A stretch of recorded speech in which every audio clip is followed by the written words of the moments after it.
નમસ્કાર. વેબિનારમાં જોડાયેલ દરેકનું સ્વાગત છે. આજે ગિરનારી મંડળનું 811મો વેબિનાર છે. વક્તા છે state model Ayurveda college Kolavada ગાંધીનગરના નિવૃત્ત પ્રિન્સિપાલ અને professor doctor Parulben Joshi madam, જેઓ આપણને આજે સહજ એટલે કે જન્મજાત પાંડુરોગ અને સારવાર વિશે માહિતી આપશે. Congenital anemia and treatment. Doctor Parulben Joshi મેડમનો પરિચય આ મુજબ છે. નિવૃત્ત પ્રિન્સિપાલ અને પ્રોફેસર, નિવૃત્ત મેડિકલ સુપ્રિન્ટેન્ડન્ટ કોલવડા, નિવૃત્ત મદદનીશ નિયામક આયુષ ગાંધીનગર. જૂન 1987થી પ્રસૂતિ તંત્ર અને મહિલા રોગ ઉપર વ્યાખ્યાન આપી રહેલ છે. MS આયુર્વેદ, મહિલા રોગ અને પ્રસૂતિ તંત્ર. આરોગ્ય વિષયક 8 કોલમ લખી રહેલ છે, જે પૈકી 3 કોલમ ગર્ભ સંસ્કાર ઉપર છે. તેમના 3000થી વધારે લેખો પ્રકાશિત થયેલ છે. 16થી વધારે પુસ્તકોનું પ્રકાશન થયેલ છે. 3 પુસ્તકોનો અનુવાદ, 3 પુસ્તકોનું એડિટિંગ. 8 વિશેષાંકમાં તેઓ તંત્રી પદે કાર્ય કરેલ છે. 36 જેટલા રિસર્ચ પેપર્સ તેમણે રાષ્ટ્રીય, આંતરરાષ્ટ્રીય સેમિનારમાં રજૂ કરેલ છે. 18 રિસર્ચ પેપર્સ વિવિધ જર્નલ્સમાં પ્રકાશિત થયેલ છે. તેમને અનેક સન્માનપત્રો સ્થાનિક કક્ષાએ, રાજ્ય કક્ષાએ, રાષ્ટ્ર કક્ષાએ તેમજ આંતરરાષ્ટ્રીય કક્ષાએ પ્રાપ્ત થયેલ છે. વૈદ્ય ઈલાબેન દેશપાંડે અને વૈદ્ય પ્રેમવતી તિવારી મેડમ તેમના ગુરુ છે. 300થી વધારે વેબિનારમાં તેમણે વક્તવ્ય આપેલ છે અને ગિરનારી મંડળમાં આજે તેમનો 19મો વેબિનાર છે. તો આ હતો ડૉક્ટર પારુલબેન જોશી મેડમનો પરિચય. ડૉક્ટર પારુલબેન જોશી મેડમને વિનંતી કે તેઓ પોતાનું વક્તવ્ય હવે શરૂ કરી શકે છે. નમસ્કાર મેડમ. જય ધન્વંતરી. જય ધન્વંતરી, જય ગિરનારી સર. સૌને ખૂબ ખૂબ આભાર. આજે 23મી જૂન 2025 સહજ પાંડુ રોગ અને એની સારવાર વિશે આપણે આજે વાત કરવી છે. આજે જ્યેષ્ઠ વદ બારસ, world rain forest day, take your cat to work day. એ લોકો ત્યાં બિલાડીનું બહુ મહત્વ. એટલે તમે કામ કરવા જાઓ તો આપણે જેમ બાળકને સાથે લઈ છીએ એમ એ લોકો બિલાડીને સાથે લે છે. તો આજના દિવસે એ લોકો tech your cat to work, અને ત્યાં આગળ એને પિંજરું ને ખાવા પીવાની બધી સગવડ હોય. એને સંડાસ પેશાબ થઈ ગયા હોય તો ચાલુ નોકરીએ જઈને સાફ કરવાની એમને સગવડ મળે. આપણે અહીંયા પોતાના બાળકના બાળોતિયા બદલવા માટે માણસ રાખવા પડે, જ્યાં તમે પેટર્નને સાથે લઈ જઈ શકો. એક સુંદર વાક્ય આજે વાંચવામાં આવ્યું. It is a unique and replaceable day. It is an opportunity to make choices and take actions that can influence your future. એક દિવસ બહુ જ યુનિક અને એની જગ્યા બીજું કોઈ લઈ ન શકે એવો હોય છે. કારણ કે આજે આપણે જે કંઈ ચોઈસ કરી, જે કંઈ એક્શન લીધી, એ આપણા પોતાના ભવિષ્યને નક્કી કરશે. આજે national day light appreciation day છે. આપણે ખરેખર નસીબદાર છીએ કે આપણે ત્યાં આગળ સૂર્ય રશ્મિ ભરપૂર છે, અને એટલે આપણે સૂર્ય ઉર્જાનો પુષ્કળ ઉપયોગ કરીએ છીએ.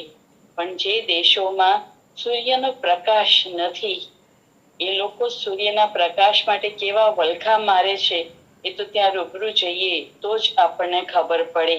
એટલે આપણે રોજ સૂર્યનારાયણને પ્રણામ કરીએ, એને અર્ઘ્ય આપીએ, અને એ આપણા રોગ સાથે પણ સંકળાયેલી બાબત છે. એવા આજના પવિત્ર દિવસે જગતગુરુ અને જગદીશ્વર દ્વારિકાના નાથને પ્રણામ કરી, શ્રી ગણેશ સહિત સમગ્ર શિવ પરિવારને પ્રણામ કરી, માં વાગેશ્વરી શારદાને ચરણે વંદન. યા કુંદેન્દ તુષાર હાર તવલા, યા શુભ્રવસ્ત્રાવૃતા, યા વીણા વરદંડ મંડિતકરા, યા શ્વેત પદ્માસના, યા બ્રહ્માચ્યુત શંકર પ્રભૃતિભિः દેવૈ સદા વંદિતા, सा मां पातु सरस्वती भगवती વિશેષચાર્ય. આપણા જીવનમાંથી સમૂળ જડતાનો નાશ કરનાર હે માં શારદે, તારા ચરણે વંદન. ગયા અંકમાં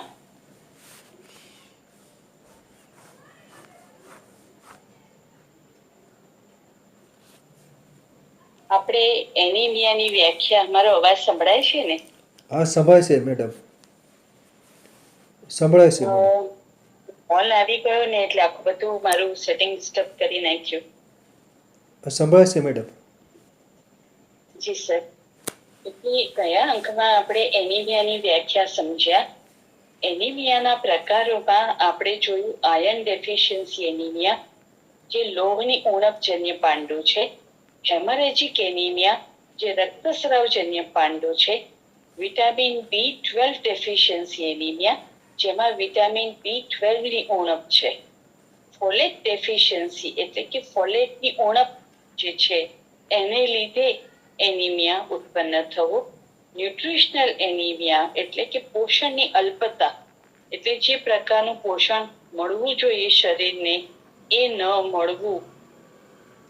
થેલેસેમિયા, જેના વિશે આપણે બહુ જ સાંભળીએ છીએ, અને એમાં પણ મેજર અને માઇનોર એમ બે પ્રકાર છે. સિકલ સેલ એનિમિયા એટલે તાતરડા આકારનો રક્તકણ હોય, અને એ પણ જે છે એ સહજ વ્યાધિ છે. મેગેલોબ્લાસ્ટિક એનિમિયા, આપણે જોયું હતું કે આકાર જે છે અને એની હિમ કન્ટેન્ટ છે એના ઉપર આખો આધાર છે. એનિમિયા ઓફ ઇન્ફ્લેમેશન એટલે કે સોજો આવે એવી સ્થિતિ, શોથમય સ્થિતિજન્ય પાંડુ. માયલોસિસ્ટિક એનિમિયા, ફિઝિયોલોજીકલ એનિમિયા, ક્રિયા વૈષમ્યજન્ય પાંડુ. હવે આ આપણે એક વાત 11 પ્રકારના એનિમિયાને નામથી સાંભળ્યા. એને યાદ રાખવાના છે, કારણ કે આપણે આજે જે વાત કરવાના છીએ એના પાયામાં આ 11 જણા છે. બર્થ ડિફેક્ટ અથવા કન્જેનિટલ ડિઝીઝ એવી સ્થિતિ છે જેમાં ચિકિત્સા કરવાની જરૂર પડે એવી હોય, અને બાળક જન્મ સમયમાં એ રોગ હોય, એટલે બાળક જેવું પૃથ્વી પર આવે, એની માના પેટમાંથી બહાર આવે ત્યારે આ રોગ એના હોય જ, અને આપણે એની દવા કરવી પડે એવી સ્થિતિ ઉત્પન્ન થયેલી હોય. આ એક વિકૃત સ્થિતિ હોય છે. વિકૃતિ રચનાગત પણ હોઈ શકે અને ક્રિયાત્મક પણ હોઈ શકે, અને તેનું નિર્માણ ગર્ભાવસ્થા દરમિયાન થયેલું હોય છે. હવે આ કેવું છે કે રચનાત્મક વિકૃતિ, ક્રિયાત્મક વિકૃતિ અને રચના ક્રિયાત્મક બંને વિકૃતિ હોઈ શકે. આપણો જે આ રોગ છે એનિમિયા, એની અંદર રચનાત્મક વિકૃતિ વાળા પણ એનિમિયા છે, ક્રિયાત્મક વિકૃતિ વાળા પણ એનિમિયા છે, અને રચના ક્રિયાત્મક વિકૃતિ વાળા પણ એનિમિયા છે. અને આ બધાનું નિર્માણ જે છે એ ગર્ભાવસ્થા દરમિયાન થયેલું હોવું જરૂરી છે. હવે ગર્ભાવસ્થા દરમિયાન રોગનું નિર્માણ થવા માટે પણ પાછા કારણો હોય છે. ઓવમને લીધે, સ્પર્મેટોઝોઆને લીધે, ફર્ટિલાઇઝેશન વખતે, કોષ જ્યારે વિભાજિત થતા હોય એ સમય, જે વખતે ગર્ભનો વિકાસ થઈ રહ્યો હોય એ સમયે ગર્ભના વિકાસ દરમિયાન એને જે પોષણ મળવું જોઈએ એ ન મળવાને લીધે પછી પ્લેસેન્ટા જે છે એની અંદર ખામીને લીધે ગર્ભના જે કોષો છે એ કોષોની સંરચના જે પ્રકારની થવી જોઈએ એ પ્રકારની ન થવાને લીધે આમ એક બહુ જ મોટો વર્ગ છે આ. અને એને વિશે સમજવામાં આપણને આયુર્વેદ જ મદદ કરશે. અને બહુ જ સરળ ભાષામાં એ આ આખી જે કોમ્પ્લેક્સ જણાતી આખી પરિસ્થિતિ છે એને એટલી સરળતાથી આપણી સામે મૂકી દેશે કે આપણે ફક્ત એટલું જ કહીએ કે આપણે ધન્ય છીએ કે આપણે આયુર્વેદ જાણીએ છીએ. તો આ જે છે એ ગર્ભકાળમાં જન્મ સમયે અથવા જન્મ પછી આ રોગો ઓળખી શકાય છે.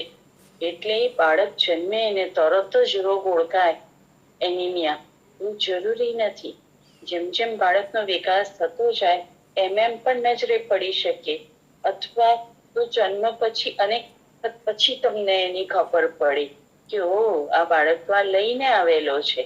એટલે આ બાળકની પોતાની ક્ષમતા, એ જે સ્થિતિમાં જન્મ્યો એ સ્થિતિ, બાળક પ્રીમેચ્યોર જન્મ્યો, ટ્વિન પ્રેગ્નન્સી હતી, મલ્ટિપલ પ્રેગ્નન્સી હતી, બાળક સમયસર જન્મ્યો, સમય પછી જન્મ્યો, આ બધા ફેક્ટર્સ પણ એટલા જ મહત્વના હોય છે. એટલે આ વ્યાધિ જે છે એ સૌમ્યથી લઈને આત્યિક અવસ્થા એટલે ઇમરજન્સી પરિસ્થિતિ સુધીની ગંભીરતા ધરાવતા હોય છે. સહજ રોગ થવા માટે અત્યાર સુધીમાં 3 મુખ્ય કારણો ઓળખાયા છે. મોડેની વાતો કરીએ છીએ આપણે. જેનેટિક એટલે કે જનીનજન્ય, આમાં જીન એટલે કે જનીન, એક ક્રોમોઝોમની ઉપર રહેલો એક અંશ, એમાં ખામી હોય અથવા ક્રોમોઝોમમાં ખામી હોય જેનાથી એનીમાં રોગ થાય, જેમ કે થેલેસેમિયા મેજર. બીજો પ્રકાર છે પર્યાવરણીય એટલે કે એન્વાયરોન્મેન્ટલ. તે સગર્ભા માતા ગર્ભાવસ્થા દરમિયાન કેટલાક પદાર્થો, સંક્રમણો, ઔષધો, વિષ એટલે કે ટોક્સિન્સ અથવા પોષણ અલ્પતાની સ્થિતિમાં મુકાયા હોય તો તેમના ગર્ભમાં જન્મથી એનિમિયાની સંભાવના રહે છે. બીજો પ્રકાર છે જનીન અને પર્યાવરણ બંને ફેક્ટર્સ જે છે એ સાથે હોવા. બીજા પ્રકારોમાં એનીમા રોગ પોતે જ હોવો અથવા અન્ય રોગના ઉપદ્રવ રૂપે હોવો એ નક્કી કરવું મહત્વનું હોય છે. સ્વતંત્ર એટલે કે પ્રાઇમરી એનિમિયા, એમાં માતાના રક્તમાં ઉત્પાદન ઓછું રહેવું, રક્ત કણોની ખામી હોવી એટલે માતાના લોહીમાં જ રક્ત કણોની ખામી હોવી અથવા પ્રમાણમાં ઓછા હોવા, માને સિકલ સેલ એનિમિયા હોવો, માને થેલેસેમિયા મેજર હોવો, પછી હિમોલિટિક એનિમિયા હોવો જેમાં આરબીસી ઝડપથી નષ્ટ થાય છે અને શરીર સામે એટલા આરબીસી બનાવી ન શકે. એવા જે વ્યાધિ છે એની અંદર સૌથી વધારે સગર્ભા માતા પ્રેગ્નન્સીની અંદર જોવા મળે છે પ્લેસેન્ટાનું ગર્ભાશયની અંદર ગર્ભ છે એવી સ્થિતિમાં છૂટું પડી જવું. છૂટું પડવું ને એમાં પાછું હેમરેજ થવો, આવી જ્યારે સ્થિતિ થાય ત્યારે હિમોલિટિક એનિમિયા મામાં આવે અને એને લીધે ગર્ભસ્થ જે છે એની અંદર પણ સમસ્યા ઉતરે. હવે આવે છે કન્જેનિટલ ડિસઇરિથ્રોપોએટિક એનિમિયા, જેને CDA કહેવાય. આ એક પાંડુ રોગોનો સમૂહ છે. હવે પાંડુ રોગ છે ને એ મિસનોર્મ છે. પાંડુ રોગ આખી વસ્તુ જુદી છે. તો આ જે વાતો કરે છે એ રક્તક્ષયની વાતો કરે છે. એટલે એ પાંડુ રોગ આપ સમજી શકો એટલા માટે હું બોલું છું, પણ ખરેખર શબ્દ મારે વાપરવો જોઈએ રક્તક્ષય. તો રક્તક્ષય ઉત્પન્ન કરનાર જે રોગો છે એ રોગોનો એક આખો સમૂહ છે અને એનું નામ છે CDA. એમાં જે છે એ CDA1, CDA2, CDA3 એમ 3 પ્રકારો છે. પણ એને સમજવા માટે થોડું આપણે આયુર્વેદ તરફ જોવું પડશે. હવે રસ ધાતુ જે છે એના બે ભેદ છે. વિવિધો રસ સ્થાયી પોષક ચેતી.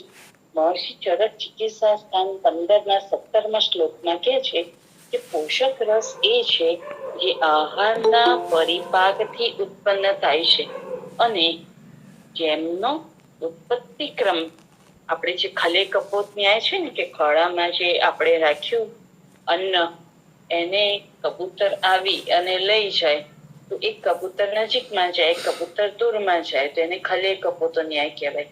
પછી કેદારી કુલિયા ન્યાય. આપણે ખેતરની અંદર ક્યારા હોય તો એમાં જે બાજુએ જવા દેવું હોય પાણી એ બાજુનું આપણે ક્યારાના પાળી જે છે એને ખોલી અને એમાં પોષણ જાય. પછી જેવી જરૂર બંધ થઈ જાય એટલે આપણે ત્યાં આગળ પાળો પાછો કરી દઈએ એટલે પછી પાણી જે છે એ આગળની દિશામાં જાય.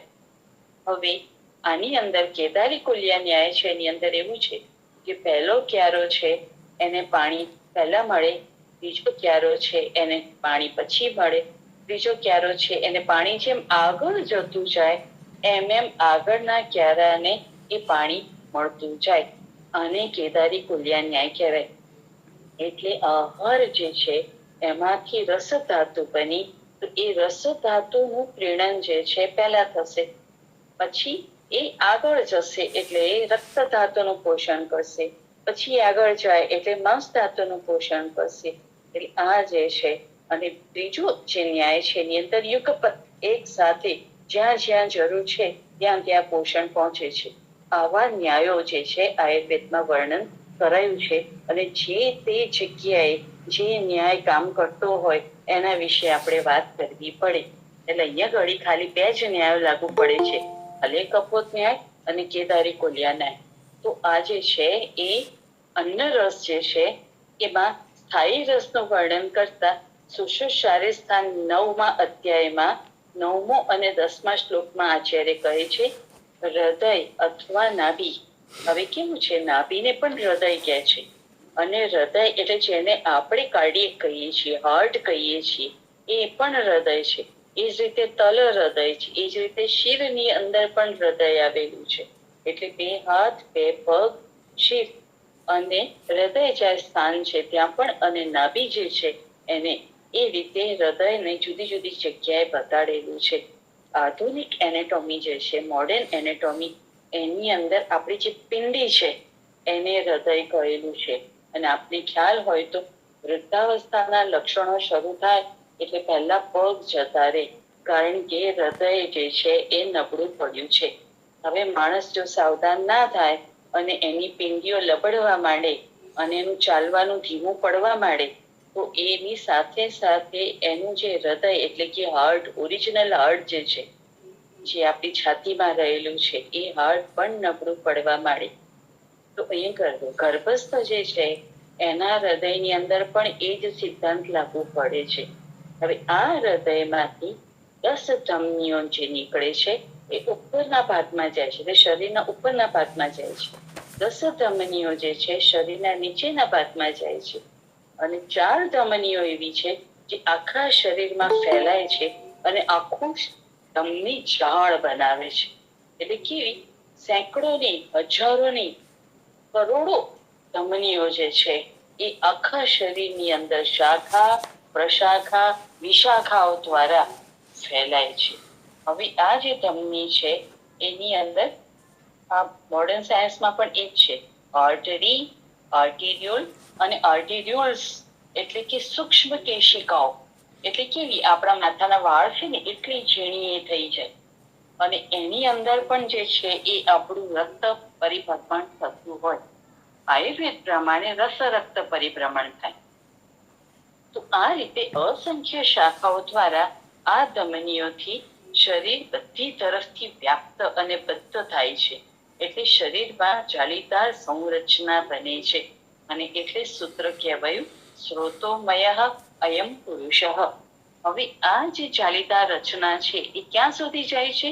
રોમકૂપ. એટલે જો તમે તમારી ચામડીને જોશો તો ચામડીની અંદર તમને દેખાશે નાના નાના કાણા દેખાશે, એને રોમકૂપ કહેવાય. હવે એ કાણાની અંદર 2 પ્રકારના કાણા છે. એક આપણા જે રૂવાડા છે એ રૂવાડાના મૂળમાં રહેલા છે, બીજા જે છે એની અંદર રૂવાડા નથી, તો એ સ્વેદ છિદ્ર છે.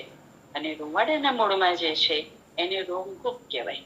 એટલે એ ત્યાં સુધી આ રક્ત વહાવો છે એ પહોંચે છે અને એને અંતિમ પ્રતાન કહેવાય. એટલે એ પ્રતાનો જે છે એ સ્વેદવાહિની એટલે કે પરસેવો જે લાવનારી છે એની સાથે જોડાય છે અને એટલે પરસેવો જે છે એ લાવવામાં મદદરૂપ થાય છે. આ શાખા પ્રશાખાઓ દ્વારા ના બધું હું આયુર્વેદમાં સંસ્કૃતમાં કહેલું છે એ વસ્તુ હું ગુજરાતીમાં કહું છું. એટલે આ શાખા પ્રશાખાઓ દ્વારા તે ધમનીઓ શરીરના બધા ભાગોમાં રસનું સંવહન કરીને રસને સર્વત્ર આખા શરીરની અંદર પુષ્ટિ કરે છે. આ શાખાઓ ત્વચા પર અભ્યંગ કરીએ, આપણે માલિશ કરીએ, પરિષેક એટલે કે શેક કરીએ, આપણે અવગાહ એટલે કોઈ ઉકાળો હોય કે તેલ હોય અથવા તો માટીની અંદર પણ આપણી જાતને જે છે એ આખે આખું ઢાંકી દઈએ અથવા લેપ કરીએ, તો એ બધાની અંદર જે દ્રવ્ય આપણે વાપર્યા એના જે કાર્યકારી તત્વ છે એનું આ ચામડી ગ્રહણ કરી શકે છે, આ સૂક્ષ્મ કેશિકાઓને લીધે. આ કાર્યકારી તત્વ જે છે જેને આપણે વીર્ય કહીએ છીએ એ ત્વચામાં રહેલા રાજક પિત્ત દ્વારા પચી જાય અને એ રસ ધાતુમાં પહોંચે અને એ રીતે બહારની ચામડી તરફથી ધમનીઓ દ્વારા રસની પુષ્ટિ કરે છે. આ ધમનીઓ સુખ દુઃખજનક વિષયોનો અનુભવ આત્માને કરાવે છે. હૃદયથી નીકળનારી ધમનીઓમાં એવા જ છિદ્રો હોય છે જેવા કમળ અને કમળ નાળમાં હોય છે. હવે આપણને ખબર છે કે કમળ નાળ જે છે એ કેવી પોરસ હોય છે. તમે દબાવો તો તમને સ્પંજ જેવું લાગે. કમળ પોતે પણ જે છે એ સ્પંજી હોય છે. પાણી જે છે એને અંદર આચુષિત કરી શકે છે. તો જે રીતે કમળ અને કમળ નાળના છિદ્રોથી દ્રવ્ય બહાર જાય છે અને બહાર જે દ્રવ્ય છે એ અંદર આવે છે, જેમ કે જલમાં રહેલું દ્રવ્ય અંદર પ્રવેશે છે. તો એટલે આપણે સ્પંજ કેવું હોય એને આપણે પાણીમાં નાખીએ તો પાણી ચૂસી લે. એ જ રીતે આ ધમનીઓના જાળામાં રસનું શ્રવણ એટલે વહેવું અને અભ્યંગ વગેરે દ્રવ્યનું ગ્રહણ થાય છે. આ પ્રતાનોથી જાળ જે છે એનાથી સ્રવેલું દ્રવ્ય એ પ્રતાનોમાં જે ફેલાઈ રહ્યું છે, અહરહ ગચ્છતિ ઇતિ રસઃ, સતત એ સ્રવી રહ્યું છે. સ્રવી એટલે શરીરની બહાર નથી નીકળી રહ્યું, શરીરમાં ફરી રહ્યું છે. એ સ્થાયી રસ કે તેનું પોષક હોવાથી ધાતુ રસ કહેવાય છે. એ બંને રસ કયું પોષક અને પોષક એ બંને રસ જે છે એના સ્વરૂપ સ્ત્રોત અને કર્મોમાં ઐક્ય હોવાથી બંને એક જ છે. ફક્ત આહાર રસમાં પોષક અંશ વિશેષ હોવાથી તેને પોષક રસ કહીએ છીએ, પણ અન્ય જે છે એને રસરક્ત આદિ ધાતુઓની જેમ શરીરમાં સ્થિર અંશ હોવાથી તેને સ્થાયી રસ કહ્યો છે. પોષક રસ થોડા સમયમાં સ્થાયી રસમાં પરિવર્તિત થઈ જાય છે. હવે આધુનિક મત પ્રમાણે આ જે કેપિલરીઝ છે એ કેપિલરીઝ ફક્ત એક સ્તરની દિવાલો એટલે કેપિલરીની દિવાલો જે છે એ ખાલી એક જ સ્તરની હોય છે, એટલે એમાંથી આવાગમન સરળ છે. એટલે સૂક્ષ્મ પોષક દ્રવ્ય અને ઓક્સિજન જે છે એ સતત રીઝતા રહે છે અને આ દ્રવ્યથી ધાતુઓના ઘટક કોષ પોતપોતાની રચના અને કર્મને અનુરૂપ દ્રવ્યનું ગ્રહણ કરવા લાગે છે, કારણ કે એ કોષ સ્તર પર આ આવાગમન ચાલુ છે. તથા ધાતુપાકજન્ય મળરૂપ દ્રવ્યો એ જેમ પોષણ લીધું તો સામે મળનું પણ જે નિર્માણ થયું હતું એ મળરૂપ દ્રવ્યો જે છે એ છોડી દેશે. એટલે કેપિલરી જ્યારે આર્ટરીની કેપિલરી છે તો એની અંદર ધાતુપાકજન જે છે એમાં જે સાર ભાગ છે એ શરીરના કોષોને મળશે અને શરીરના કોષો પોતાની અંદર નિર્માણ થયેલા મળ જે છે એ કેપિલરીને પાછા આપી દેશે એટલે આર્ટરીમાંથી એ બની જશે વેઇન, શિરા. અને એ રીતે એ આખા શરીરમાં ફરીને ફરી પાછું હૃદયમાં આવે એટલે એને રસ સંવહન કહેવાય. આયુર્વેદમાં રક્ત સંવહન નથી, રસ સંવહન છે. કારણ કે રસ ધાતુ જે છે એ જલીય અંશ વાળી છે, એટલે એ રસ સંવહનનું આદ્ય સ્થાન હૃદય છે. અને એ છેલ્લે પાછું જે છે એ હૃદયમાં જ આવે છે. હવે પ્રાચીન જે છે એની અંદર શું આવે? વેદ, વેદાંગ, પછી આપણા જે વિવિધ પુરાણો છે એ બધાની અંદર ઉપવેદ, વેદ, પછી ઉપવેદ, પુરાણ અને વેદાંગ, આ બધાની અંદર આ વસ્તુઓનું વર્ણન તમને મળશે. એટલે પ્રાચીનો રસ શબ્દથી આધુનિકોના રક્તના દ્રવાંશ એટલે કે જે પ્લાઝમા અને લિમ્ફ એમ બંનેનું ગ્રહણ કરવું પડે. અને જે કેશિકાઓથી રીસે છે અને જેમાં કોષો મગ્ન રહે છે તેમને પણ આપણે પ્લાઝમા અને લિમ્ફ તરીકે લેવા પડે. કારણ કે આપણે સમજવું છે વસ્તુને. ઓરિજિનલ રસ ધાતુ જે છે એને હજી આપણે ઓળખતા નથી. આપણા જીવનકાળમાં હૃદયના પીડનથી, એટલે હૃદય કેવું આપણે કહીએ લબ ડબ લબ ડબ થાય, હૃદય ધબકે છે. પણ ધબકે છે એટલે એમના હૃદયની અંદર 4 કોષ છે, 4 ખાના છે. ઉપર જે છે એના નાના ખાના છે, નીચેના ખાના છે મોટા છે, એટ્રિયમ અને વેન્ટ્રિકલ. તો એટ્રિયમ બંને એક સાથે સંકોચાય અને એટલે જે છે વેન્ટ્રિકલ જે છે એમાં લોહી જાય, અને વેન્ટ્રિકલ જે છે એ સંકોચાય એટલે એમાંથી લોહી જે છે એ આર્ટરી અથવા વેની અંદર જાય. એટલે ક્યાંય ફેફસા તરફ જશે અને ક્યાંય એ શરીર તરફ જશે.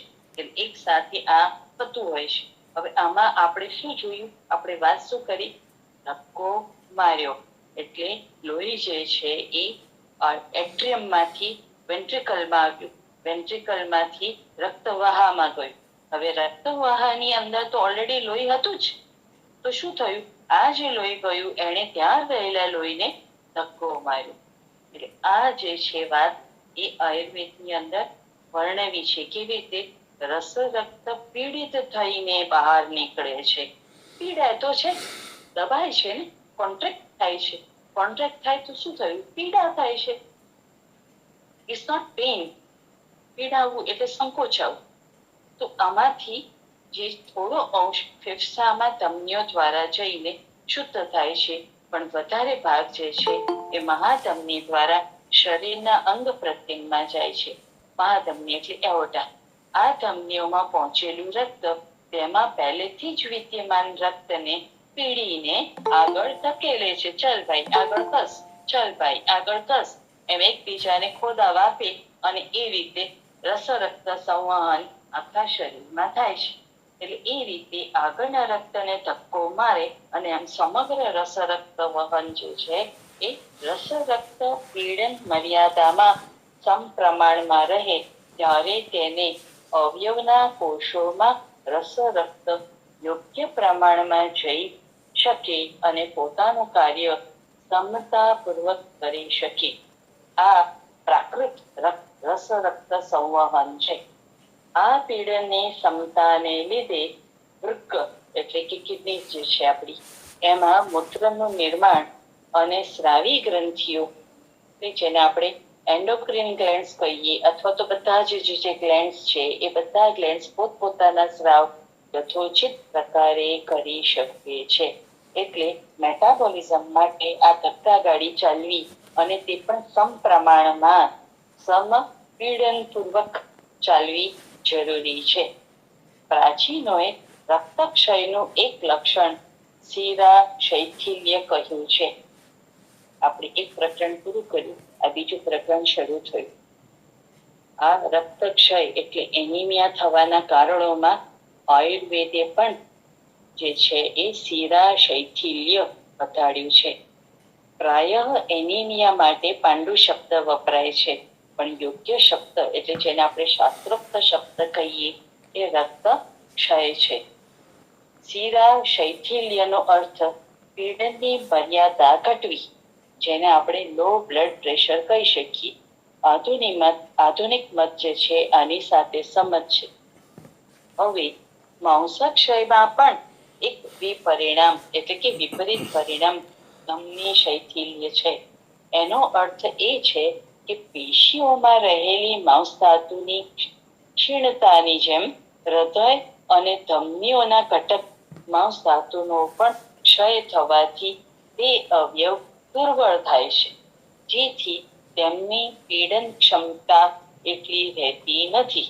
એટલે શું થાય, ત્યાં આગળ બધું ભેગું થવા માંડે અને એ જેમ ભેગું થતું જાય એમ શૈથિલ્ય વધતું જાય, એટલે ઓર્ગન જે છે એ કામ કરવામાં પછી ધીમે ધીમે ઘટતું જાય અને એ પછી એટ્રોફીમાં જતું રહે. એટલે આ જે છે એ આપણને જોવા મળે છે ઓર્ગન ડિસજેનેસિસ. હૃદયના પીડનની જેમ શ્વાસ ક્રિયામાં પેટ અને છાતીમાં થનારું પીડન પણ રસ રક્તને હૃદયની તરફ ધકેલે છે. કર્મ કરતી વખતે પેશીઓમાં થયેલું પીડન તથા મર્દન, એટલે આપણે જે ચંપી કરીએ ને, માલિશ ચંપી, એ બાહ્ય પીડન છે. એ પણ શિરાઓ અને રસાયણીઓને પીડીને એમાં રહેલા રસરક્તને આગળ ધકેલે છે. એટલે જૂનો જે ક્રોનિક પેરાલિસિસ હોય એના ચેષ્ટા નાશના કારણે રસનું પીડન અને હૃદય તરફની ગતિ યથાવત થતી નથી. એટલે તેમાં રહેલી જલ ધાતુનું ક્ષરણ અને સંચય થઈને ત્યાં સોજો આવે છે.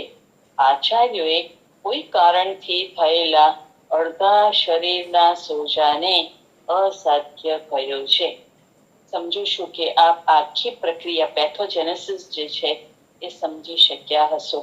કારણ કે કોઈ એક સાઈડમાં અડધા શરીરની અંદર સોજો ક્યારે આવે, એ સાઈડનું શ્વાસ પ્રક્રિયા, એ સાઈડની ડાયાફ્રામની પ્રક્રિયા, એ સાઈડની પેશીઓ ઘણા સમયથી કાર્ય નથી કરી રહી અને એવી વખતે સોજો આવ્યો છે, તો એ જે છે એ અસાધ્યતા સૂચક બની જશે.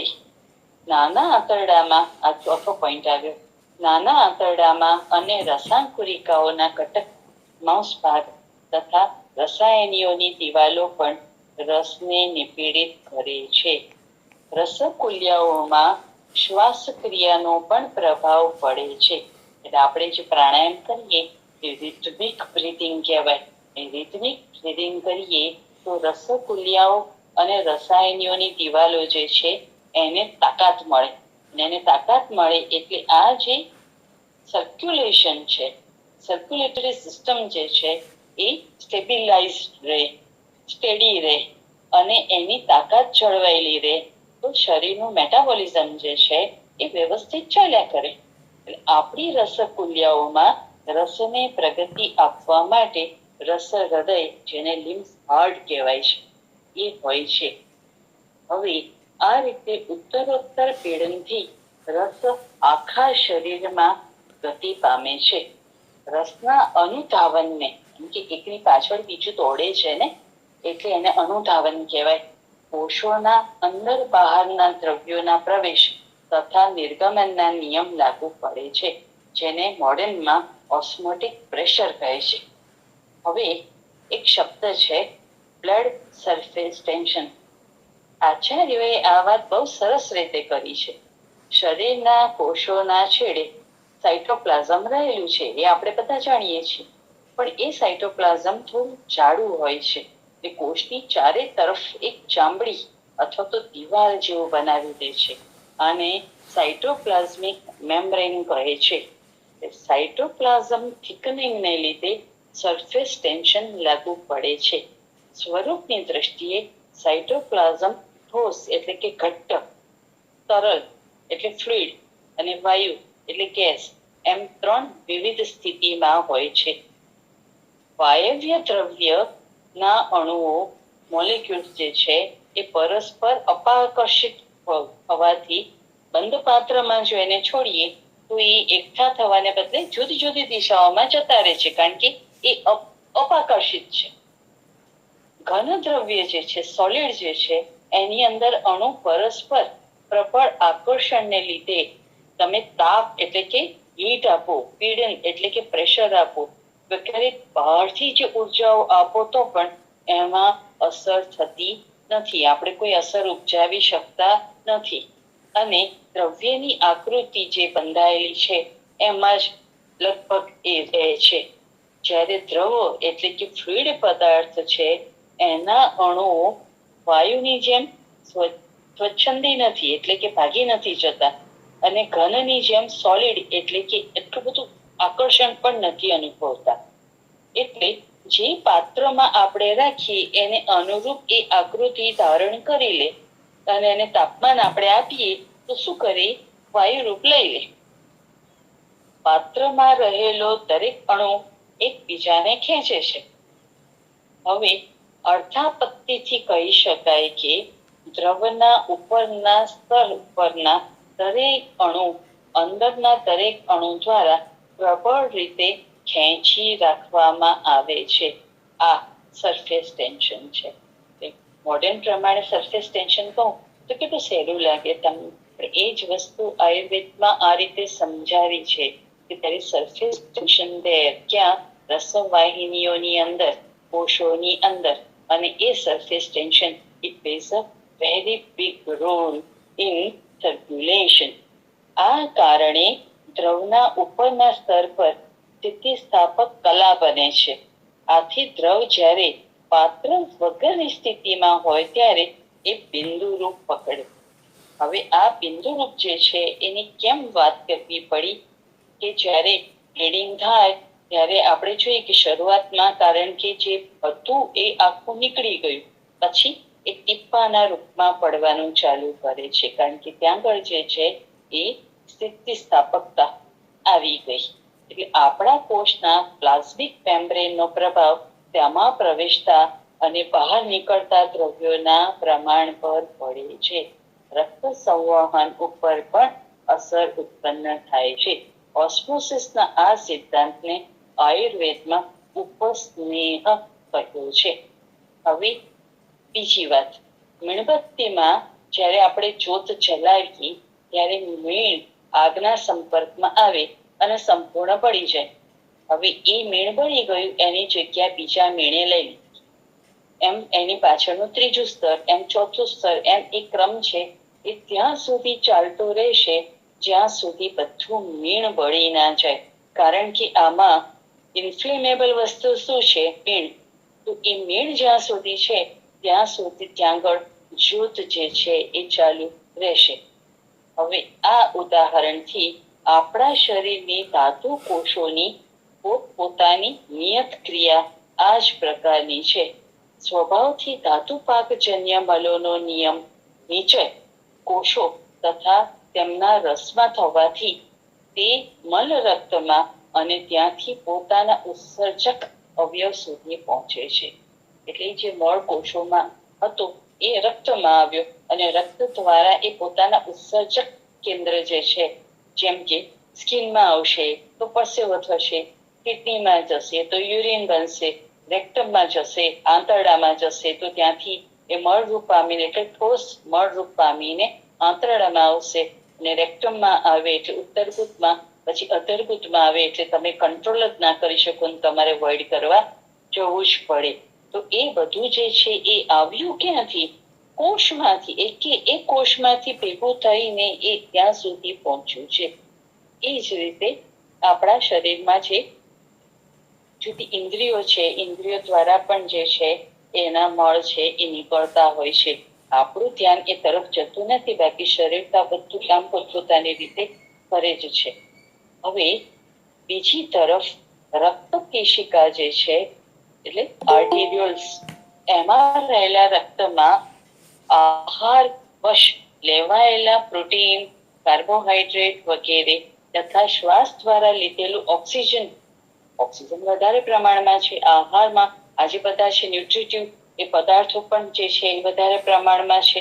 એટલે એ બધું ધાતુ કોષોમાં આવે અને ત્યાં પોતપોતાના કાર્ય કરે. રક્ત અથવા રક્તરસ શરીરના દરેક કોષને પોતાની રચના અને ક્રિયાને અનુરૂપ દ્રવ્ય આપવા અને તે કોષના મલને લેવા માટે જવાબદાર છે. પણ આ બંનેમાંથી કોઈ અવયવ ધાતુ કે કોષના સીધા સંપર્કમાં આવતા નથી. આપણે જાણીએ છીએ કે હૃદયથી નીકળેલી રક્તવાહાઓ ક્રમશઃ સૂક્ષ્મ થતા કેશિકાના રૂપમાં આવી જાય છે અને અહીં જ શુદ્ધ રક્ત અશુદ્ધતા પામીને અશુદ્ધ રક્ત નલિકાઓ જેને આપણે વેન્સ તરીકે ઓળખીએ છીએ ક્રમશઃ મોટી થતી જશે. એટલે પહેલી જે આર્ટેરિયોલ્સ એટલે વાળ જેવી હતી એ ધીરે ધીરે મોટી થતા થતા આપણા અંગૂઠા કરતા પણ જાડી જે છે એ વેન્સ બની જાય છે. આ રક્તવાહાઓ જે છે એ કાર્બન ડાયોક્સાઇડ અને જલને ફેફસા સુધી શુદ્ધિકરણ માટે પહોંચાડે છે. તે ફેફસા અને યકૃત તેમનામાં પ્રવેશતી રક્તવાહાઓના સ્રાવના સંપર્કમાં તેમના દરેક કોષ રહે છે. હવે આમાં કેવું છે કે ઉપરના જે કોષો છે એ રક્તવાહાના સંપર્કમાં આવે છે, પણ નીચેના જે કોષો છે એ રક્તવાહાના સંપર્કમાં નથી આવતા. આ જે જરૂરી દ્રવ્ય જે છે એનું ગ્રહણ કરીને પોતાના મલોને રક્તવાહામાં ઠાલવી દીધા, ત્યાં વાત પતી ગઈ. હવે જે રીતે સ્પંજ પાણીને ચૂસે ને એ રીતે આ બંને અવયવો એટલે કોણ? ફેફસા અને લીવર, લંગ્સ અને લીવર એ બંને અવયવો જે છે એ રસને ચૂસશે અને આ રસવાહિનીઓનું અપ્રીણન એટલે સ્રોતો વૈગુણ્ય જો થયું તો તરત રોગ ઉત્પન્ન થશે. આ વૈગુણ્ય વાયુ, પિત્ત અને કફ પકડીને રસ્તો રોકે છે. કોનો? રસવાહિનીઓનો. તેથી રસ સારી રીતે ફરી એટલે કે અયન કરી શકતું નથી અને એ બાબત છે રાજયક્ષમાં. ના, ટ્યુબરક્યુલોસિસ ની વાત નથી. આ આયુર્વેદનો રાજયક્ષમાં છે અને એ ટ્યુબરક્યુલોસિસ કરતા પણ ગંભીર રોગ છે. હવે યથા સ્વેનો પણ સ્વેન ઉષ્મણા પાકમ શારીરા યાન્તિ ધાતવઃ સ્રોતસામ ચ યથા સ્વેન ધાતુ પુષ્યતિ ધાતુતઃ. ચરક ચિકિત્સા સ્થાન 8 નો 39મો શ્લોક છે. આ રસનો ઉપયોગ કરનાર ધાત્વજ્ઞ સમ એટલે પ્રાકૃત હોય તો રસ ધાતુનો પાક થવાથી ધાતુની અબાધિત પુષ્ટિ થતી રહે છે. પણ જેવું નથી થતું તો સ્રોતસામ સન્નિરોધાચ રક્તાદીનામ ચ સંશયાત ધાતુ ઉષ્મણાત ચ અપચયાત રાજયક્ષમાં પ્રવર્તતે. ચરક ચિકિત્સા સ્થાન 8 નો 40મો શ્લોક એટલે આપણે આગળ જોયું એના પછીનો શ્લોક. ધાત્વજ્ઞોની મંદતા યક્ષમાં ઉત્પાદક દોષથી વિશેષ રૂપે ખાસ કરીને કફથી સ્રોતસ્વનો અવરોધ અને એ બંને કારણોથી ધાતુઓનો ક્ષય એમ 3 કારણોથી રાજયક્ષમાં ઉત્પન્ન થાય છે. હવે આ રાજયક્ષમાની વાત આપણે રક્તક્ષયમાં કેમ કરી રહ્યા છીએ? કારણ કે રક્તક્ષય રાજયક્ષમાં એક સાથે પણ હોઈ શકે. રસ રક્તક્ષય અને રાજયક્ષમાં રોગ બે એક સાથે એક જ શરીરમાં હોઈ શકે અને બાળક એ લઈને જન્મી પણ શકે. રસ સાર વ્યક્તિની ઓળખ શું છે? તો શરીરમાં ધાતુઓ યોગ્ય રૂપ અને પ્રમાણમાં હોય એ ધાતુ પ્રીણન એટલે કે પોષણ માટે જરૂરી છે. રસથી રક્ત આદિ ધાતુઓનું પોષણ થતું હોય તે અત્યંત મહત્વની ધાતુ છે. રસ ધાતુ ત્વચાને આશ્રિત રહેલી છે, તેથી રસસારને ત્વચાસાર પણ કહે છે. હવે રસસાર કહો કે ત્વચાસાર કહો, એવી વ્યક્તિની રૂંવાટી કેવી હોય? ચીકણી હોય, લીસી હોય, પછી ઓછી હોય, પ્રસન્ન એટલે નિર્મળ હોય. આપણે હાથ ફેરવીએ તો આપણે હાથ ફેરવવો ગમે. વ્યક્તિને પોતાને પણ પોતાના રૂંવાટી ઉપર હાથ ફેરવવો ગમે. લુખ્ખી, બરડ, બરછટ ના હોય. સૂક્ષ્મ એટલે કે નાની હોય, તે તમે એકદમ જોઈ ન શકો, એને તાકીને જોવું પડે તો તમને રૂંવાટી દેખાય. અલ્પ એટલે કે ઓછી હોય. ગંભીર એટલે કે મૂળ ઊંડા હોય, એટલે એક રૂંવાટી પકડીને તમે ખેંચો તો જલ્દી એ વાળ નીકળી ન આવે. આવી હોય. પછી વ્યક્તિ પોતે કેવી હોય? સુકુમાર હોય, એકદમ કુમાશ હોય એનામાં, નહીં ક્લેશ સહન નહીં કરી શકે. અને ત્વચા જે છે એની આભા હોય, એક પ્રભાવ પડે ચામડીનો. વ્યક્તિ પોતે પ્રસન્ન રહે અને એને મૃદુભાષી હોય, એને કોઈ ઉગ્રતા ગમે નહીં, લડાઈ ઝઘડા કરે નહીં, આવા પ્રકારની વ્યક્તિ હોય. અને એ વ્યક્તિને શું મળે? તો કે સુખ, સૌભાગ્ય, ઐશ્વર્ય, ઉપભોગ એટલે કે જે આપણે ભૌતિક સુખ કહીએ છીએ એ બધા જ એને મળે. એનામાં બુદ્ધિ, વિદ્યા, આરોગ્ય તમને જોવા મળે. અને એનો સ્વભાવ કેવો હોય? આનંદી હોય. અને એનું આયુષ્ય જે છે એ વ્યવસ્થિત હોય, એટલે કે સુખાયુષ્ય ભોગવી. કારણ કે એના પછીની ધાતુઓ છે એનું પ્રેણન વ્યવસ્થિત થતું રહેવાનું છે.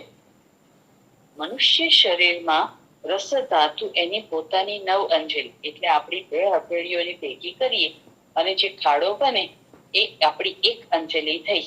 એવી નવ અંજલિ ભરો પાણીની, અને જેટલું પાણી ભેગું થાય એટલી આપણા શરીરની અંદર રસ ધાતુ રહેલી છે, અને એ પ્રમાણ જળવાઈ રહેવું જરૂરી છે. હવે મહર્ષિ શું કહે છે? દોષાણામ ધાતુનામ ઓજો મૂત્ર શકૃત ઇન્દ્રિય મલાનામ અષ્ટાદશ ક્ષયાસ્તે લક્ષ્યાહ સ્વગુણ ક્રિયા નાશાત. હવે આના ઉપર બીજો એક શ્લોક જોઈ લે. ક્ષીણા જહતિ લિંગમ સ્વમ. તો મહર્ષિ ચતુકર્ણ ટીકામાં કહે છે કે 3 દોષ, 7 ધાતુઓ, ઓજ, મૂત્ર, મલ અને 5 એટલે જે આપણી જ્ઞાનેન્દ્રિયો છે એમના મળ એ 18ના ક્ષયને જાણવાનો સામાન્ય નિયમ એ છે કે એમાંથી ફૂલનો પણ ક્ષય થાય, એટલે કે ક્ષીણ થાય તો એના જે લક્ષણો છે એનો નાશ થાય. એટલે રસક્ષયની અંદર તમને શું જોવા મળે? ઘટ્ટતે સહતે શબ્દમ ન ઉચ્ચૈહિ દ્રવતી શૂન્યતે હૃદયમ તામ્યતિ સ્વલ્પ ચેષ્ટસ્યાપી રસક્ષયે. શરદ સૂત્ર સ્થાન 764 ના શ્લોકમાં કહે છે કે જો રસ નો ક્ષય થાય તો શું થાય? તો મહર્ષિ સુશ્રુત કહે છે રસક્ષયે હૃદ પીડા, કંપ, શૂન્યતા, તૃષ્ણા ચ. રસના સ્વકર્મોનો હ્રાસ થાય છે. એને જે પ્રીણન કર્મ કરવાનું છે, શરીરનું પોષણ કરવાનું છે, એ કામ જે છે એ ઘટી જાય છે અથવા થતું નથી. અન્ય ધાતુઓનો અપચય એટલે કે રસ, પછી આવે રક્ત, માંસ, મેદ, અસ્થિ, મજ્જા અને શુક્ર, એ ધાતુઓ જે છે એનો પણ ધીરે ધીરે ક્ષય આપણને જોવા મળે. એટલે એને આપણે કહીએ અનુલોમ ક્ષય. મુખ અને શરીરના અન્ય અવયવોની અંદર શોષ જોવા મળે, એટલે કે કૃશતા જોવા મળે, વૃક્ષતા આવે, તરસ વધારે પડતી લાગે.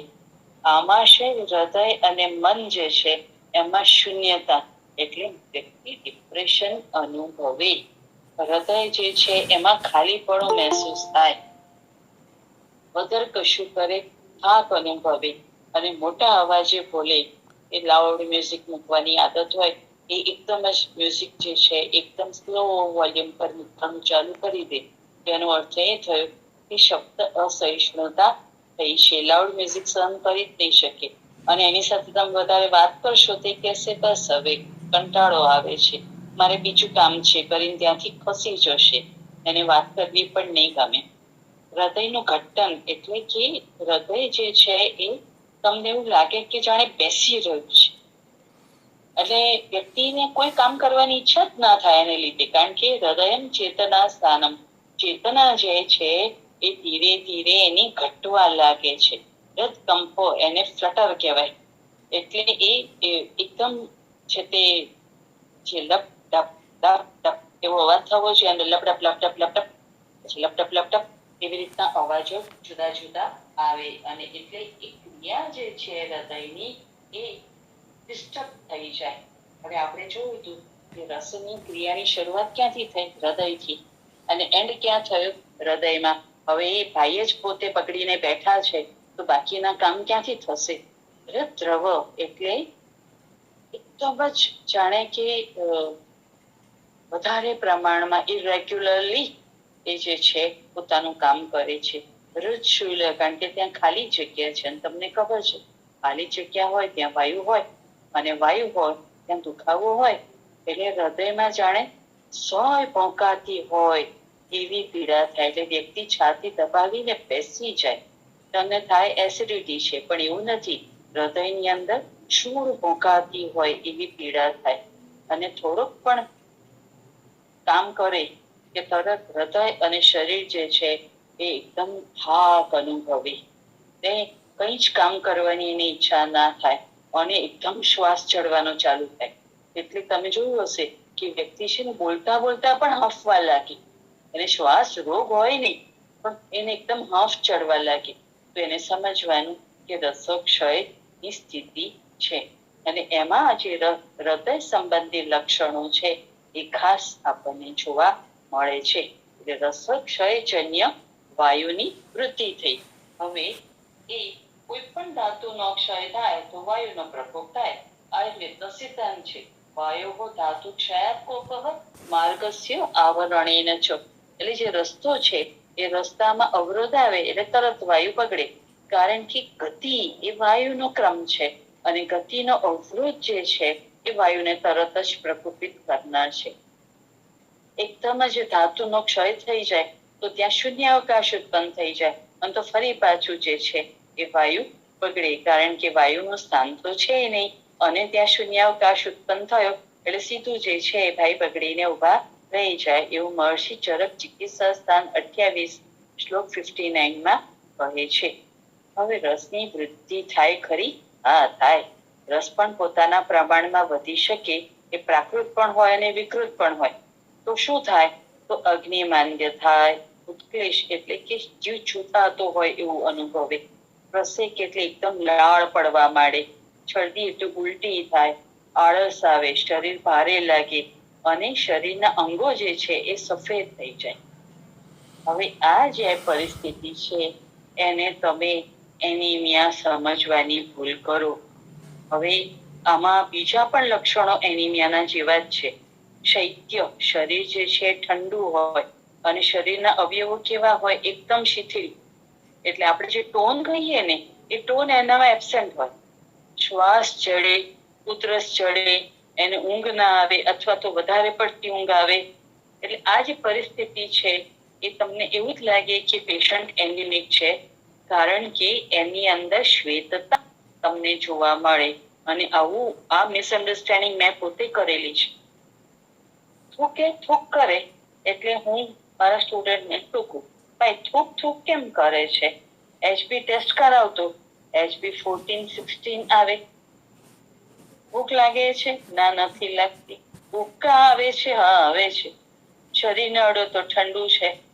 પણ એકચ્યુઅલી રસ જે છે પોતાના પ્રમાણ કરતા વધેલો છે, તો સીધી વાત છે HB ને બધું નોર્મલ રહેવાનું છે.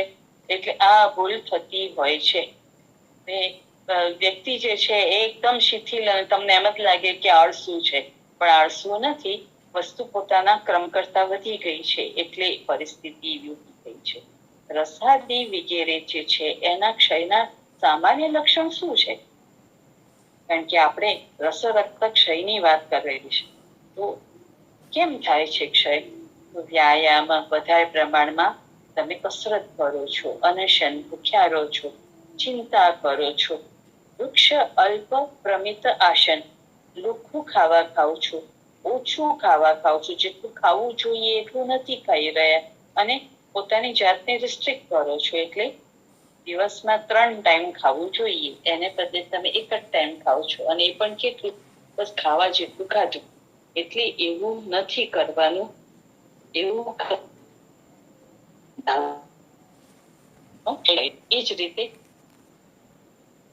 આવતું હોય પ્રવાત સેવન જે આપણે કહીએ છીએ. પછી આતપ એટલે કે તડકામાં રહેવું. એ પણ તડકો કયો? ઉગતો સૂરજ કે આથમતો સૂરજ નહીં, મધ્યાહ્ને તપતો એવા તડકાનું સેવન કરીએ. પછી વધારે સમય ભયગ્રસ્ત રહીએ, શોકગ્રસ્ત રહીએ. અરે પેલાનું પ્રમોશન થઈ ગયું, એને આટલો પગાર મળી ગયો, અરે મને કઈ નથી મળતું. આ જે માનસિકતા આવે ને ત્યારે પછી ધાતુ ક્ષય તમારો થશે, એને તો બિચારાને કઈ જ નહીં થાય. હવે વૃક્ષપાનમ. હવે આ વૃક્ષપાન એટલે કેવું કે અત્યારે જે બધા આપણે પીણા પીએ છીએ ને એની અંદર સ્નેહ તત્વનો અભાવ છે. જેમ કે શેરડીનો રસ તમે પીઓ તો તમને મહેસૂસ કરશો મોંની અંદર જે છે ચિકાશ આવી જાય.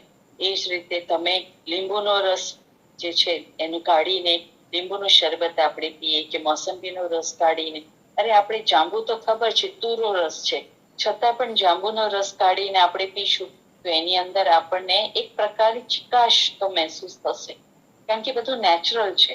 આ જે આર્ટિફિશિયલ આવ્યા છે ને એ આપણે પીએ ને તો આપણને ખ્યાલ આવે કે ઉલટાનું ગળું છે ને સુકાય એટલે આપણે એના ઉપર ફરી આપણું નોર્મલ વોટર તો પીવું જ પડે. એટલે એ વૃક્ષપાનમ છે. અને આપને ખબર નહીં હોય પણ અત્યારે ન્યુટ્રિશન જે છે એની અંદર બધા અવેરનેસ આવી એ લોકોએ કીધું કે એવા કયા ખોરાક છે કે ખોરાક છે કે પીણા છે કે જેને લીધે શરીરને નુકસાન થાય છે. તો નંબર 1 ઉપર આ જે પેય દ્રવ્યો છે ને આપણા અંગૂઠા ઊંચા કરવાના, નીચા કરવાના ને એ બધા જે પેય છે એ નંબર 1 ઉપર છે. શરીરને નુકસાન કરનાર તત્વોમાં આહાર કલ્પનામાં એ બધા આવે છે અને એ જ વસ્તુ આયુર્વેદે પણ કહી છે. પ્રજાગરો, આવતી ઊંઘે પણ જાગવું. પછી કફ શોણિત શુક્રાણામ મલાનામ ચ અતિવર્તનમ. એટલે તમારા પંચકર્મ યોગ્ય તમે ન હો અને છતાં પણ તમે પંચકર્મ કરાવો, બરાબર.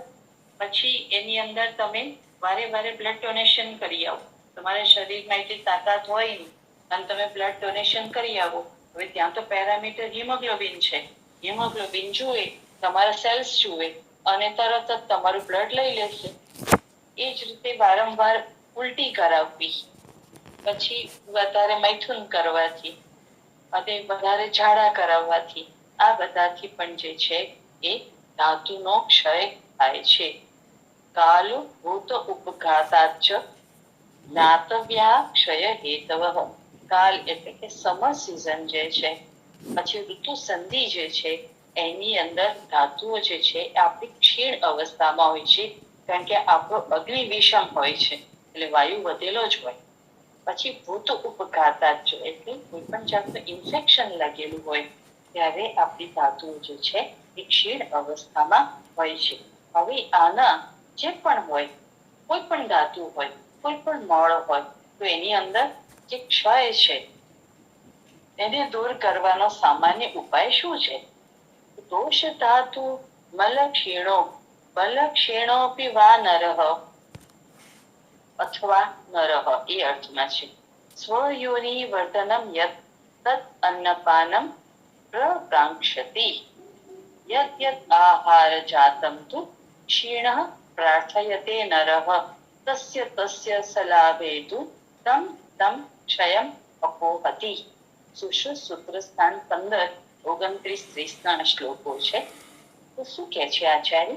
દોષ ધાતુ, ઉપધાતુ, મળ અને બળ ઓજનો ક્ષય થવા પર સામાન્ય ઉપચાર એ છે કે એવા આહાર વિહારનું સેવન કરવામાં આવે જે ક્ષીણ થયેલા દોષ આદિ ને ઉત્પાદક કારણ એટલે ઉત્પાદક જે ભૂત જે છે પંચમહાભૂતમાંથી એની વૃદ્ધિ કરે. તો એવા દ્રવ્ય કયા હોય? તો સમાન ગુણ. એમ કે રક્ત ક્ષય રક્તમ દેયમ. રક્તનો ક્ષય થયો તો રક્ત આપો. એટલે આપણે રક્તપાન પણ કરાવાય અને માંસ રસ જે છે એનું પાન પણ કરાવાય. અને જો આપણે માનતા હોઈએ તો જે વિવિધ પ્રકારના સૂપ છે એ પણ આપણે પીએ તો રક્તક્ષય જે છે એને આપણે ઘટાડી શકાય. હવે સમાન ગુણ એટલે રક્તાદી ધાતુ ન હોય તેના ગુણવાળા દ્રવ્યોનો પ્રયોગ કરવો. જેમ કે ચિકિત્સા દ્રવ્ય જે છે આપણા એની જે ગુણ છે એ બધા કેવા છે? જેમ કે આપણે જોઈએ કે લોહ છે, લોહકિક્ત છે, એટલે આપણે લોહ ભસ્મનો ઉપયોગ કરીએ. લોહકિક્ત ભસ્મ જેની અંદર આવતી હોય એવા દ્રવ્યોનો ઉપયોગ કરીએ. પછી દૂધી છે, પુનર્નવા છે, પછી આપણે રસાયણ છે, ત્રિફળા છે, એમાં ખાસ કરીને આમળા, આ બધું જે છે એ લોહ વધારનારી વસ્તુઓ છે. તો રસાયણ દ્રવ્ય જેટલા પણ છે એ તમારી ધાતુઓ જે છે એને સમ અવસ્થામાં લાવનાર છે. હવે આપણા આહાર દ્રવ્યો પણ જે છે, જેમ કે આપણા ષષ્ઠી પ્રકારના ચોખા, શાલી પ્રકારના ચોખા, તો જે 60 દિવસની અંદર ઉત્પન્ન થાય છે ષષ્ઠી ચોખા, તો એને આપણે દૂધની અંદર ઉકાળી અને એ ખીર આપણે ખાઈએ તો તત્કાલ બધી જ ધાતુઓને એ વધારનાર બને છે. એ જ રીતે આપણું પંચામૃત છે, દૂધ, ઘી, દહીં, મધ, સાકર, એ 5 વસ્તુઓને આપણે ભેગી કરી સમપાત્રામાં અને બરાબર હલાવીને ચમચો પીએ તો આપણા શરીરની અંદર તાત્કાલિક આપણને શક્તિનો સંચાર થતો અનુભવી શકીશું. તો આ જે છે એ આપણે કહીએ. એ જ રીતે રસક્ષયની અંદર શેરડી, માંસરસ, સત્તુ, મધ, ઘી, ફળનું પાણી, યવાગુ, આના સેવનની ઈચ્છા થાય અને તરત જ એની પૂર્તતા કરવી. રસ ધાતુના ક્ષય સાથે ઉદક ધાતુનો ક્ષય પણ જોવા મળે છે અને એટલા માટે ઉદક ધાતુની પૂર્તતા તરત જ કરવી તો જીવનને એ સુરક્ષિત રાખે છે. કારણ કે રસ ધાતુ તો 9 અંજલિ છે, ઉદક 10 અંજલિ છે. એટલે જો ઉદક ધાતુનો ક્ષય થાય તો શરીર બહુ મોટી મુશ્કેલીમાં મુકાઈ જાય. આપણે આટલા બની ઠરીને બેસીએ છીએ, પણ આપણા શરીરમાં 80% વધારે તો પાણી છે. રસજમ પુરુષમ વિદ્યાત રસમ રક્ષેત પ્રયત્નતઃ અન્નાત પાનાત ચ મતિમાન આચારાત ચ અપી અતંદ્રિતઃ. મહર્ષિ સુશ્રુત સૂત્ર સ્થાન 14 અને શ્લોક 12 કહે છે કે આ આપણું શરીર જે છે એ રસમાંથી બનેલું છે અને એટલા માટે પ્રયત્ન કરીને અન્ન દ્વારા, પાન દ્વારા, હે બુદ્ધિમાન વ્યક્તિ આચરણ દ્વારા, કીધું ને કે ઈર્ષા, શોક, ભય, ચિંતા, આ જે માનસ ભાવો જે છે એને આચરણ સાથે સીધો સંબંધ છે. એને વધારે મહેનત કરી તો એ આગળ નીકળી ગયો. હું વધારે મહેનત કરીશ તો હું પણ આગળ નીકળી જઈશ. આ જે છે એ આચાર રસાયણ છે અને એનું સેવન જો આપણે કરીએ તો આપણે આપણી ધાતુઓને સુરક્ષિત રાખી શકીએ. તો એ બુદ્ધિમાન મનુષ્ય મહર્ષિ સુશ્રુત કહે છે, અન્નથી, પાનથી, આચરણથી બિલકુલ આળસ રાખ્યા વગર રસને સુરક્ષિત પ્રયત્નપૂર્વક રાખવો. હવે રોગ દોષ જ હોવા છતાં જે તે ધાતુઓમાં ખવાઈ ગુણ્ય હોવાથી જે તે ધાતુઓનો રોગ છે એવું નામકરણ આયુર્વેદની અંદર કરવામાં આવે છે. એટલે રસજ વ્યાધિ જે છે એને આપણે પહેલા જોઈએ. તો અશ્રદ્ધા ચ અરુચિ ચ અથ વૈરસ્યમ અરસજ્ઞતા ઉલ્લાસો કૌરવમ તંદ્રા સ અંગમર્દ જ્વરઃ તમઃ. અશ્રદ્ધા એટલે મન જે છે એને કશાયમાં લાગે નહીં, અરુચિ ખાવાની ઈચ્છા ન થાય અને ખાઓ તો એનો સ્વાદ ન આવે, રસનું જ્ઞાન ન થાય, જીભમાં સ્વાદ ન હોય અને રસનું જ્ઞાન જીભને થાય નહીં, રલ્લાસ ઉબકા આવે, ગૌરવમ આખું શરીર તમને ભારે લાગે, તંદ્રા આંખો ઘેરાયેલી રહે, તમને એમ થાય કે સુઈ જવું છે પણ સુઈ શકો નહીં, અંગમર્દ આખું શરીર તૂટતું હોય એવું લાગે, તાવ આવે, તમઃ એટલે અંધારા ચડે, પાંડુત્વમ આખું પિંજણ આ એક શબ્દ માટે હતું. પાંડુ રોગ થાય અને પાંડુ વર્ણ શરીરનો ઉત્પન્ન થાય. પાંડુત્વમ સ્રોતસામ રોધઃ ક્લૈપ્યમ સાદઃ કૃષાંગતા.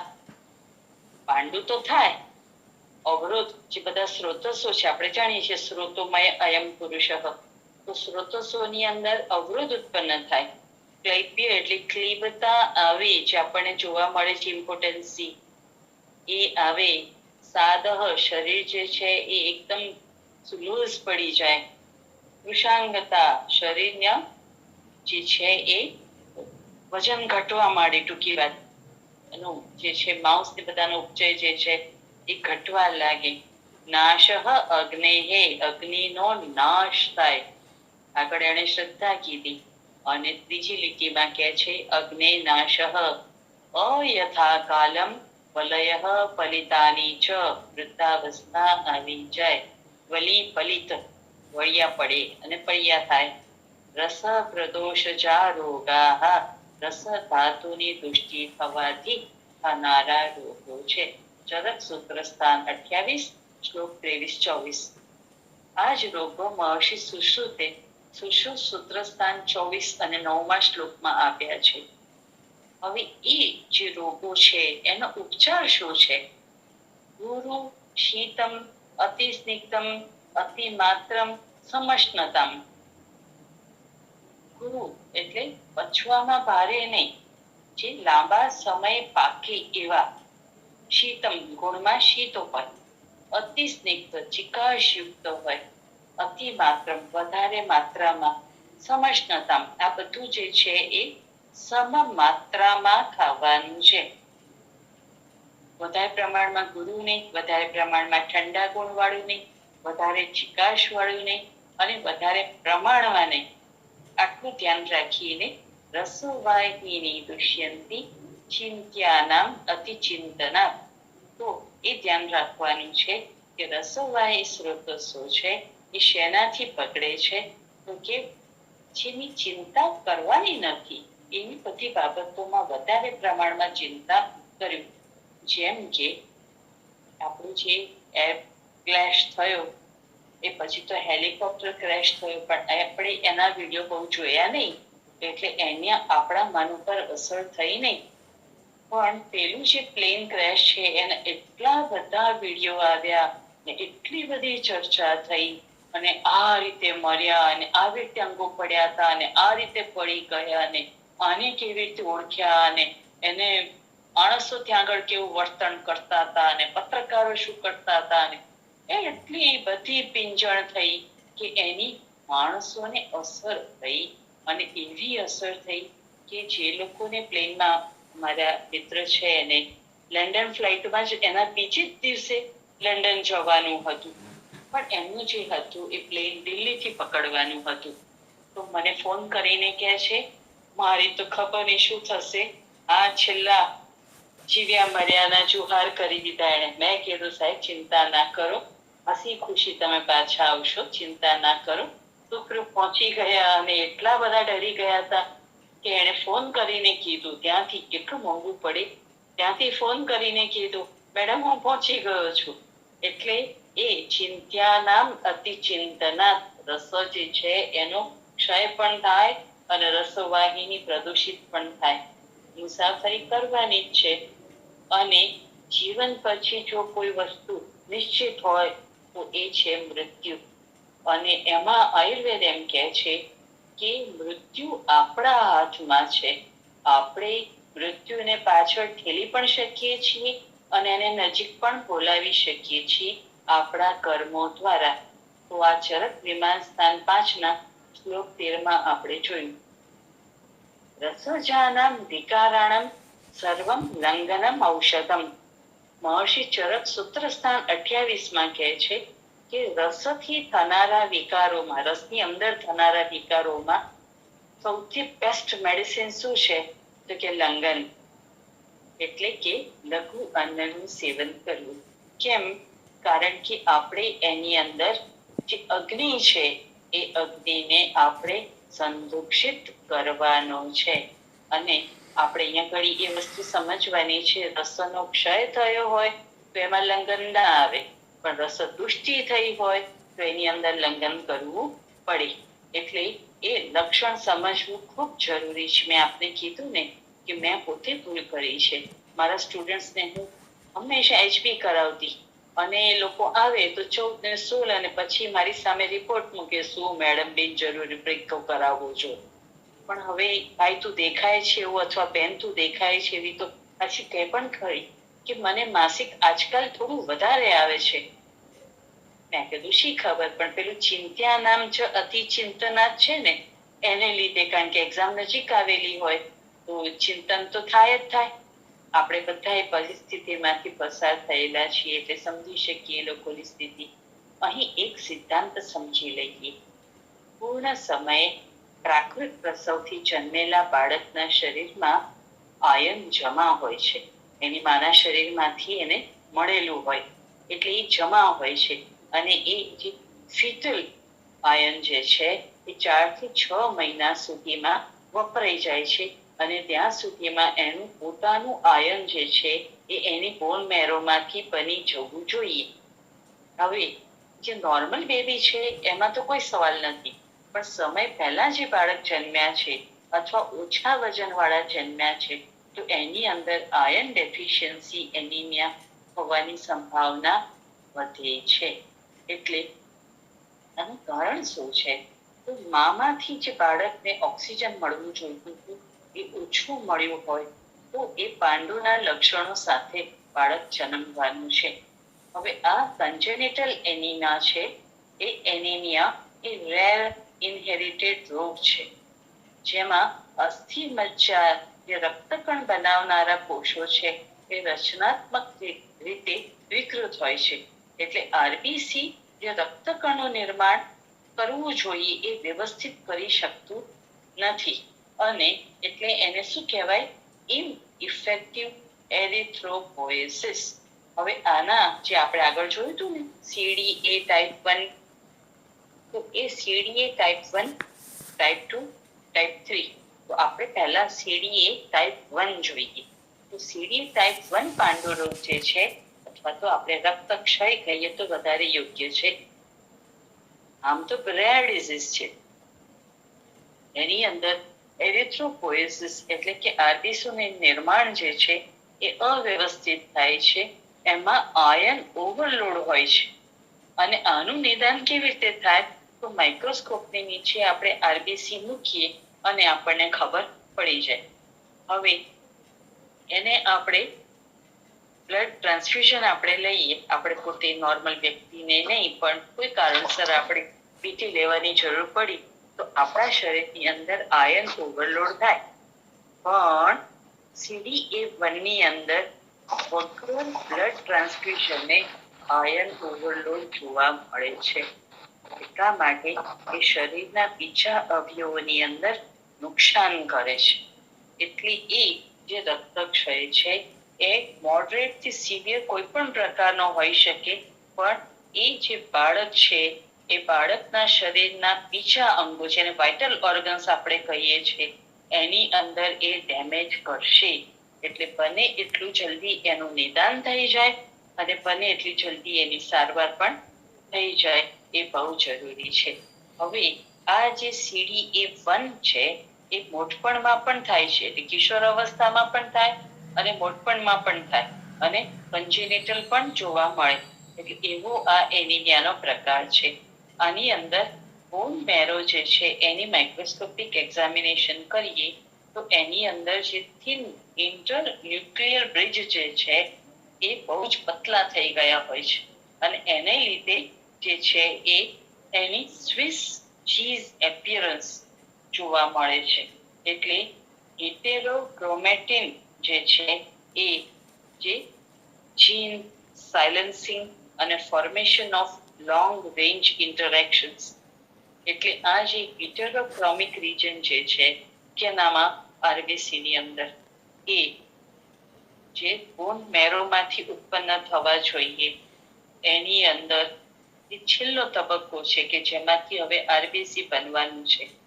એમાં સેલ મેચ્યોર થતી વખતે એનું જે ન્યુક્લિયર પેરિફેરી જે છે એમાં જીન એક્સપ્રેશન માટે TAD, જેને ટોપોલોજીકલી એસોસિએટિંગ ડોમેન બાઉન્ડ્રીઝ કહે છે, એ હોવી ખૂબ જરૂરી છે. નહીતર આરબીસી નો જે આકાર બનવો જોઈએ, એનું HP કન્ટેન્ટ જે હોવું જોઈએ એ આખું ડિસ્ટર્બ થઈ જાય. એટલે આ જે છે એ સ્વિસ ચીઝ એપિયરન્સ થાય અથવા તો એની ઇન્ટરન્યુક્લિયર બ્રિજીસ જે છે એ પતલા હોય અને એને લીધે એરિથ્રોબ્લાસ્ટ ન્યુક્લિયાઈ જે છે એ પતલા દિવાલવાળા થાય, જે બહુ મોટી સમસ્યાઓ ઉત્પન્ન કરનાર થાય. એ સિવાય આપણને શું જોવા મળી શકે? તો બાય ન્યુક્લિએટેડ એરિથ્રોબ્લાસ્ટ એટલે આરબીસી. એરિથ્રોબ્લાસ્ટ એટલે આરબીસી બનતા પહેલાનો તબક્કો. તો એની અંદર બાયન્યુક્લિએટેડ એટલે જે એનો શેપ હોવો જોઈએ એને બદલે તમને બે જુદા જુદા જોવા મળે. એટલે આ જે છે એમાં તમને શું જોવા મળે? આ જે બાળક છે CDA1 ટાઈપની ખામી વાળું, તો એના ડિસ્ટલ લિમ્બ એટલે કે એની આંગળીઓ, હાથની આંગળીઓ ખાસ કરીને એમાં વેડા ના હોય. પછી સિન્ડેક્ટિલિટી એટલે કે આંગળીઓ જે છે એ જોડાયેલી હોય, અથવા બે આંગળીઓની વચ્ચે, જો આપ જોશો તો બે આંગળીઓની વચ્ચે આપણે ચામડી નથી, પણ આ બાળકની અંદર ચામડી હશે. અને સામાન્ય રીતે બંને હાથની આંગળીઓમાં આંગળીઓ ચોંટેલી એટલે બધી આંગળીઓ ચોંટેલી હોય એવું પણ બને, અથવા કોઈ બે આંગળી અથવા કોઈ 3 આંગળી ચોંટેલી હોય એવું પણ બને. એમાં પ્લાસ્ટિક સર્જરી કરીને બધું વ્યવસ્થિત કરી શકીએ, પણ એના પરથી આપણને ખબર પડે કે આ જે બાળક છે એ CDA1 ટાઈપની ખામીથી પીડાય છે. એ જ રીતે એનું સ્કિન પિગમેન્ટેશન છે એ બ્રાઉન હોય અને ન્યુરોલોજીકલ ડેફિસિટ્સ આપણને જોવા મળે. એટલે એની brain stem, central nervous system, એનું સ્પાઇન, એની અંદર આપણને ખામીઓ જોવા મળે. એ સિવાય એની આંખની અંદર, ખાસ કરીને આંખનો જે પડદો આપણે કહીએ ફંડસ, તો એની અંદર ફંડસ્કોપી એટલે એક વિશેષ સાધન આવે, એનાથી આંખના પડદાને આપણે જોઈ શકીએ. તેમાં શું થાય? રેટિના એન્જીઓઇડ સ્ટ્રિક્સ જોવા મળે. એટલે જે આપણી આંખની અંદર ઓપ્ટિક ડિસ્ક એટલે કે જે આપણી ચેતા નાડી જે છે એનું મોઢું ત્યાં ખુલ્લું છે આંખની અંદર. તો એ ઓપ્ટિક નર્વ જે છે એની આસપાસ તમને રક્તવાહિનીઓ જેવી ડાર્ક અથવા તો લાલ કથ્થઈ રંગની રેખાઓ જોવા મળે. અને એનો અર્થ એ થયો કે આ બાળક આગળ જતા આંખ ગુમાવશે. એ જ રીતે એની અંદર ડાબું જે વેન્ટ્રિકલ છે, એટલે ઉપરનું નહીં નીચેનું જે ખાનું છે ડાબી બાજુ, એની અંદર નોન કોમ્પેક્શન એટલે એ જે નાનું થવું જોઈએ, સંકોચાવવું જોઈએ, એ સંકોચાવવાની કેપેસિટી એની રહેતી નથી. એટલે એને કાર્ડિયોમાયોપથી કહેવાય. CDA1 જે છે એ વારસાગત રોગ છે. એ ઓટોઝોમલ રિસેસિવ પ્રકારનો ઇનહેરિટેડ ડિઝીઝ છે. પણ શરત એ છે કે માતા અને પિતા બંનેના રંગસૂત્રોમાં ખામી હોવી જરૂરી છે. હવે આપણે એને બ્લડ ટેસ્ટથી, બોન મેરોની તપાસથી જાણી શકીએ, પણ જો જેનેટિક ટેસ્ટ કરાવીએ તો આપણે ખાતરીપૂર્વક કહી શકીએ કે કોણે આ રોગ આપ્યો. ટ્રીટમેન્ટમાં તો બ્લડ ટ્રાન્સફ્યુઝન થાય છે, પણ આયર્ન ચિલેટિન થેરાપી એટલે જે લોહી આપણે શરીરની અંદર જે લોહ તત્વ જે છે, લોહીની લોહ તત્વ, એ લોહ તત્વ જે જામી રહ્યું છે એને ખોતરીને કાઢવું પડે, એને આયર્ન ચિલેશન કહેવાય. એ થેરાપી કરવી ખૂબ જરૂરી હોય છે. એટલે એક બાજુ તમે લોહી આપો અને બીજી બાજુ લોહ તત્વને દૂર કરો. પણ હવે જે છે આવ્યું છે સ્ટેમ સેલ ટ્રાન્સપ્લાન્ટેશન, એનાથી રિઝલ્ટ સારા મળ્યાના અહેવાલો આવી રહ્યા છે. હજી ખાતરીપૂર્વક કોઈ કહી નથી રહ્યું. પછી બીજો રોગ છે જે આપણે જોવાનો છે એ કન્જેનિટલ સિડેરોબ્લાસ્ટિક એનિમિયા. એની અંદર શું થાય છે કે જે બોન મેરો છે એમાં પણ રક્ત, લાલ બોન મેરો જે છે એમાંથી જેટલા પ્રમાણમાં સ્વસ્થ આરબીસી બનવા જોઈએ એ બનતા નથી. અને એને લીધે શું થાય છે કે માઇટોકોન્ડ્રિયા જે છે, આ જે વિકૃત આરબીસી છે એના માઇટોકોન્ડ્રિયાની અંદર લોહ જે છે એ જામી જાય, અને એટલે એને સિડેરોબ્લાસ્ટ કહેવામાં આવે. અને આ જે છે એની અંદર પણ તમારે ટ્રીટમેન્ટ તો આ જ આપવી પડે. એક બાજુ લોહી ચડાવો અને બીજી બાજુએ લોહ તત્વ જે છે એનું ચિલેશન કરો, લેખન કરો, અથવા તો પછી એને સ્ટેમ સેલ ટ્રાન્સપ્લાન્ટેશન કરાવો. હવે બીજો રોગ આવે છે કન્જેનિટલ હિમોલિટિક એનિમિયા. આની અંદર જે છે એ આરબીસી કોષ મેમ્બ્રેન કલા જે છે, એનું બહારનું જે આવરણ છે, એમાં ઇફેક્ટ છે. અને એની સાથે સાથે એન્ઝાઇમ ડેફિશિયન્સી પણ હોય છે. અને હિમોગ્લોબિનનું જે સ્ટ્રક્ચર હોવું જોઈએ એ, અથવા એનું જે કન્ટેન્ટ છે એ, આમાંથી કોઈ પણ ખામી હોઈ શકે અથવા બધી પણ ખામી હોઈ શકે. અને એને લીધે હિમોલિટિક એનિમિયા જોવા મળે. તેના લક્ષણોમાં શું છે? તો એનું આરબીસી કાઉન્ટ જે છે એ ઓછું હોય, એનું એચપી લેવલ જે છે એ ઓછું હોય, અને એને લીધે બાળક શું થાકી જાય, અશક્તિ આવી જાય, અને થોડા સમયમાં એ જોન્ડિસમાં જાય. એની સ્પ્લીન એટલે પરોળ જે છે એ મોટી થવા લાગી, એના શરીરમાં આયર્ન લોડ વધી જાય, અને એના જે હાડકા છે એમાં તમને વિવિધ ખામીઓ જોવા મળે. એ સિવાય પિત્તાશયમાં પથરી થાય. તેની તપાસ કેવી રીતે કરો, નિદાન કેવી રીતે કરો કે ભાઈ આની અંદર જે છે એ આ રોગ થયેલો છે, હિમોલિટિક એનિમિયા, કે ભાઈ બ્લડ ટેસ્ટ કરવી પડે. કેવી રીતે? કે આરબીસી નું કાઉન્ટ પણ કરવું પડે, અને આરબીસી કેવા શેપના છે, એની અંદર હિમોગ્લોબિન ક્યાં ક્યાં છે, એના માઇટોકોન્ડ્રિયા છે એ કઈ જગ્યાએ છે, આ બધી તપાસ કરાવવી પડે, અને સૂક્ષ્મદર્શક યંત્ર નીચે થઈ જાય. પછી એની અંદર હિમોગ્લોબિન કેટલું છે એ જાણવું પડે. પછી બોન મેરો જે છે એને ખેંચીને એની બાયોપ્સી કરવી પડે. ટ્રીટમેન્ટ તો એક છે એની બ્લડ ટ્રાન્સફ્યુઝન, આયન ચિલેશન થેરાપી. પણ કારણ કે સ્પ્લીન વધી ગઈ છે, અને સ્પ્લીન વધારે સમય સુધી જો વધેલી રહે તો શરીરની અંદર એ નુકસાન કરી શકે. આપણી પાસે પ્લીહોદર નામનો રોગ છે, અને પ્લીહોદરની ચિકિત્સા પણ બતાડેલી છે. અને એમાં રસાયણ ચિકિત્સા આપણે જાણીએ છીએ કે પીપર પાઇપર લંગમ બધા ક્રમમાં તમે આપો. અમે લોકો તો બાળકો એટલે 6 મહિનાના બાળકની અંદર પણ વર્તમાન પીપલી પ્રયોગ કરેલો છે, અને એની પ્લીહોદર નોર્મલ થવા માંડી હતી. કેટલા? 15 દિવસમાં. સ્પ્લીનો પેગેલી જે છે એમાં સ્પ્લીન જે છે એ નાની થવા માંડી હતી. 6 મહિનાના બચ્ચામાં 15 દિવસમાં આયુર્વેદે રિઝલ્ટ આપ્યું હતું. એ બાળકને તો બીજું કંઈ આપી શકે એમ હતા જ નહીં, મા બાપ મજૂર હતા. હવે પૈસાદાર પાત્ર હોય તો એની અંદર સ્ટેમ સેલ ટ્રાન્સપ્લાન્ટ કરાવે, ફોલિક એસિડ સપ્લિમેન્ટેશન, પણ કોમ્પ્લિકેશન થાય એને મોનિટર કરવા ખૂબ જરૂરી છે. અહીંયા સુશ્રુતનું એક સૂત્ર આવશે. એ સહજ વ્યાધિ છે, એમાં પણ ખાસ કરીને જે કુલજ વ્યાધિ છે એ અસાધ્ય હોય છે.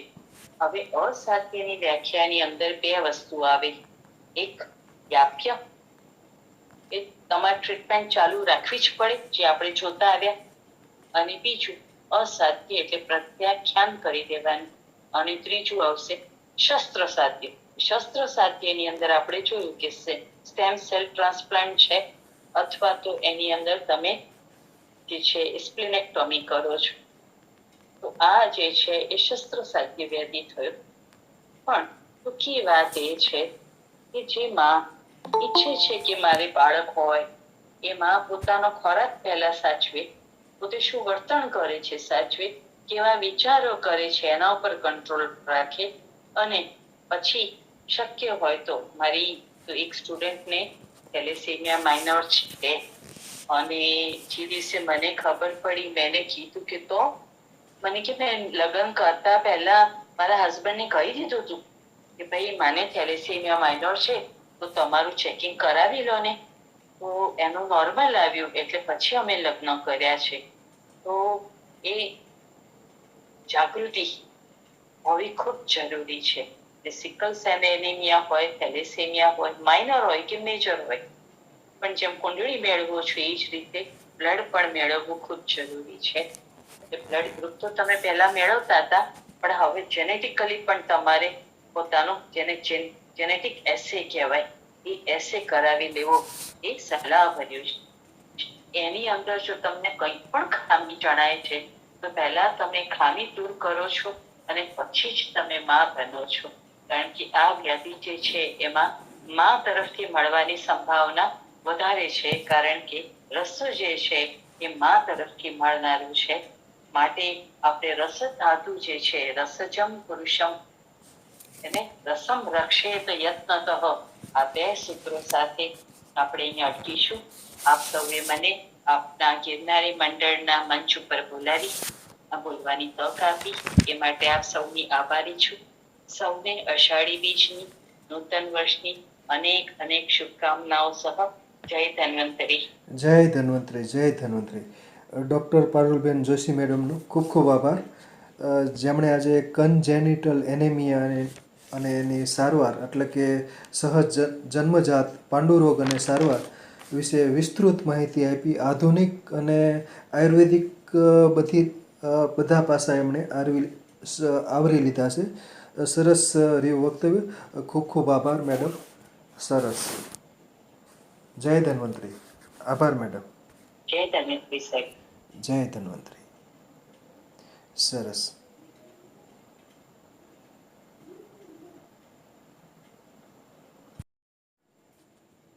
અને આયુર્વેદ બંનેના દ્રષ્ટિકોણથી જે રીતે સમજાવ્યું અને વૈકલ્પિક વર્તમાન સમયમાં જે ચિકિત્સાની અંદર કયા અભિગમથી આપણે એનો લાભ લઈ શકાય, આવા દર્દીઓને આજે સ્ટેમ સેલની જે મેડમે વાત કરી, ધીરે ધીરે એના પરિણામો સમાજમાં ક્યાંક ને ક્યાંક જોવા મળે છે, પણ હજી એ પણ એક અંડર ઓબ્ઝર્વેશન છે. એટલે પ્રમાણિત હજી જે કહેવાય એવું આપણે ન કહીએ, પણ પ્રયત્નથી આગળ સુધારા આવશે એ વાત પણ સાચી છે.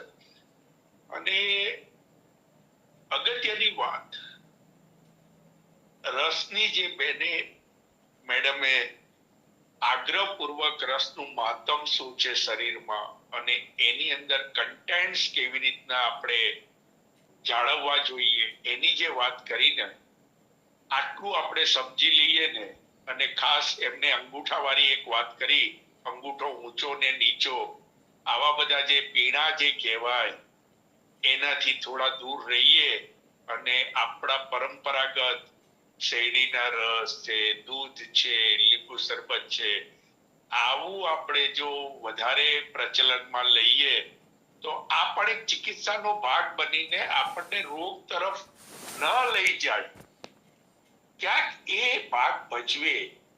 એટલે આટલું હળવું સૂચન કરી અને વિરામ લઈશ. જય ધન્વંતરી. જય ધન્વંતરી. જય ધન્વંતરી. આભાર. સરસ.